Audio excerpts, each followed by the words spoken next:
18 for the sophomore, the only sophomore on the roster, Anari Harris for the Jugglers. She is with Danny Liedtke. Thanks, Jason.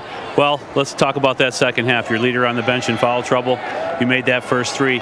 What was going through your mind? Was it the mindset that I can do this? Oh, well, we all have to step it up, and I was just really excited to be here. And it was just like, since she got 4 fouls, we all had to step up, and it's about defense. So it's a team effort. You went into the locker room, things weren't looking great. Tell me what coach said to you guys to get you fired up. Defense is key. We practiced hard to get here, and it showed in the second half. Got injured late in the game, but you toughed it out and made a big foul shot. Tell me what was going through your mind when you stepped up there, because it looked like you were in a lot of pain. I was shaking. It hurt so bad, but I just played through it. Congratulations. Go enjoy. Thanks. Coach, first of all, I got to talk to you a little bit about your patience. I mean, you started in foul trouble, and she stayed on the bench almost the entire second half. Tell me about your mindset as far as when you felt you needed to get her back in that game. Well, we were playing well at that point, and it started on defense, and we moved the ball a lot better. And Anari knocked down some big shots. She made a couple of big free throws for us. Jackie Hayjack making plays, getting on the floor, and that got everybody going on defense. We played great team defense in the second half. First half, not so much. We let them get some easy shots.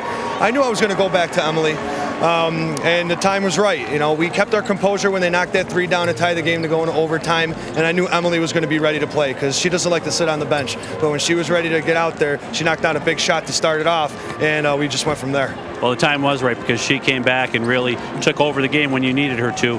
Tell me about what you were going through with her on the bench and trying to get her prepared. I have all the confidence in the girls that were on the floor without Em. Keep in mind, we lost Em for 4 games this season, and we won some big games against some good competition. For example, Whitesboro, VVS, without Emily. It was tough not having her out on the floor, obviously, because she scores 25 points a game, but we have confidence in our other girls, and she has confidence in the other girls, and they believe in themselves, and I can't be more proud of them. They worked so hard to get to this point. Last year, we struggled against this team from the outside. We worked so hard shooting the ball, and it paid off tonight. Again, Anari knocking those shots down. Jordan Morgan knocking a couple of 15-footers down, which they were giving her all night. She made him pay right there, too. So it was a great team effort. It was a great win against a very quality opponent, and I'm just so proud of the girls. They deserve it. Congratulations. Best of luck moving forward. Good luck to you. Thanks so much. Jason. Thanks, guys. Danny, thank you. Coach Plonish, thank you as well. Utica Notre Dame in comeback fashion does it without its star for most of the second half. 54-45, your Class B champs. 54-45, Utica Notre Dame over South Jeff. Time to tell you about our play of the game, brought to you by your neighborhood UPS stores. With 12 locations throughout central New York, there's a UPS store in your neighborhood. Back-to-back trays second half for Anari Harris. Helped sink the Spartans. She got hot. She was open. She was calling for it just like there. And just a tremendous performance to pick up the pace while Emily Durr was on the bench. Here are the post-game stats. 54-45, your final. 3-pointers were not high volume in terms of makes. The turnovers were close. Notre Dame on the boards, +7.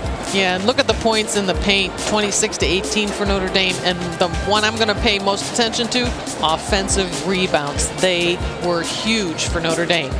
So the question really is, what have we learned in our first 2 championship games? Yesterday, we thought we learned that an individual performance could do it, right? With Christina Grazade, 31 points. Okay, so it's going to be an individual sort of tournament.